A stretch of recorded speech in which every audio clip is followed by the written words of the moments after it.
Assalamualaikum warahmatullahi wabarakatuh. Saya Fajar Mediawan, koordinator dari Lembaga Pengembangan Pendidikan dan Pembelajaran Universitas Pamulang. Selamat bergabung di Universitas Pamulang. Pada video ini, saya akan menjelaskan tata cara menggunakan Learning Management System atau biasa disebut LMS Universitas Pamulang.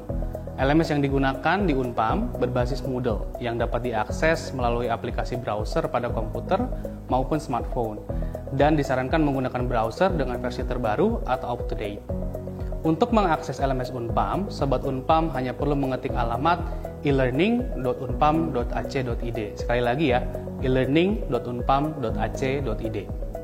Setelah berada pada bagian awal laman LMS Unpam, Sobat Unpam bisa melakukan login dengan klik menu login yang ada pada bagian kanan atas laman. Login dengan mengisi username dengan nomor induk mahasiswa atau NIM dan bagian password dengan 6 digit tanggal lahir dengan format 2 digit tanggal, 2 digit bulan, dan 2 digit tahun. Lalu klik login. Setelah login, geser ke bagian bawah halaman untuk menampilkan daftar mata kuliah yang diikuti. Klik view pada salah satu mata kuliah untuk melihat aktivitas mata kuliah. Setelahnya akan muncul daftar pertemuan untuk mata kuliah yang dipilih. Pada bagian general, terdapat petunjuk pembelajaran yang bisa sobat mahasiswa baca sebelum mengerjakan aktivitas mata kuliah. Pada bagian ini juga terdapat rencana pembelajaran semester yang biasa diunduh untuk mengetahui tujuan pembelajaran, materi pembahasan, penilaian, dan tugas pada mata kuliah yang dipilih.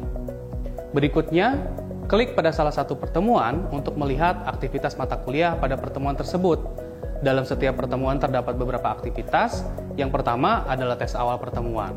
Aktivitas ini berisi soal-soal yang harus dikerjakan mahasiswa sebelum mulai pembelajaran. Tujuannya adalah untuk mengukur pemahaman mahasiswa saat sebelum menerima pembelajaran. Aktivitas kedua dalam sebuah pertemuan adalah modul digital. Aktivitas ini berisi bahan ajar yang telah disusun oleh dosen yang biasa diunduh dan digunakan sebagai bahan belajar mandiri.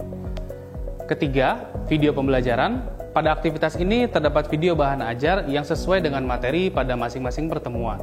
Video ini dibuat oleh dosen melalui studio pembelajaran LP3. Keempat, ada artikel riset. Pada aktivitas ini terdapat hasil penelitian dosen yang berkaitan dengan materi pada tiap pertemuan. Kelima, adalah website relevan. Pada aktivitas ini terdapat tautan atau link website yang kredibel yang isinya sesuai dengan materi tiap pertemuan. Lalu keenam, ada forum diskusi. Pada aktivitas ini terdapat interaksi antara dosen dengan mahasiswa, di mana dosen membuat topik diskusi yang sesuai dengan materi pertemuan untuk ditanggapi oleh mahasiswa. Lalu ketujuh, yaitu tugas terstruktur. Pada aktivitas ini dosen memberikan penugasan untuk mahasiswa. Di bagian akhir ada tes akhir pertemuan. Pada aktivitas ini berisi soal-soal yang harus dikerjakan oleh mahasiswa untuk mengukur capaian hasil pembelajaran pada tiap pertemuan.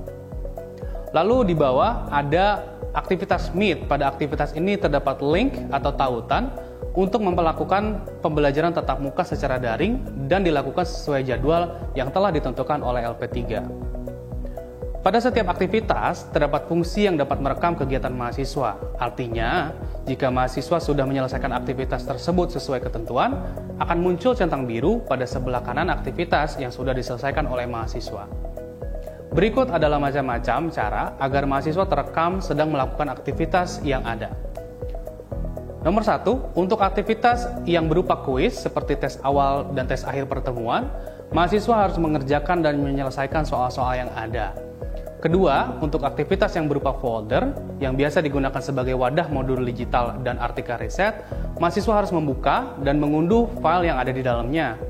Lalu ketiga, untuk aktivitas yang berupa URL atau yang biasa digunakan untuk video pembelajaran dan website relevan, maka mahasiswa harus membuka dan menyimak video yang ada pada link tersebut.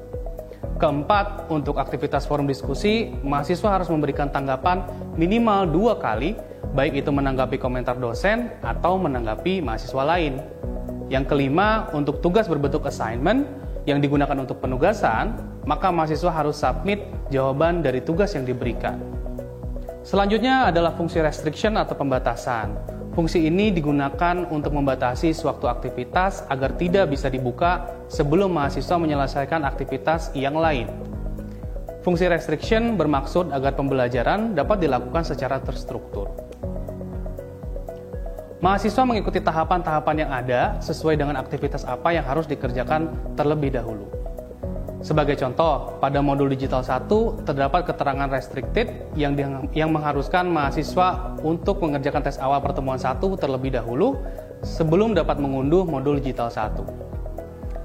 Jika tes awal sudah dikerjakan, pada bagian kotak di sebelah kanan aktivitas tes akan terdapat centang biru, yang berarti mahasiswa sudah menyelesaikan aktivitas tersebut. Sehingga, keterangan restricted pada bagian modul digital akan hilang dan mahasiswa dapat membuka aktivitas modul digital. Sekian tata cara melaksanakan pembelajaran melalui LMS Unpam. Assalamualaikum warahmatullahi wabarakatuh.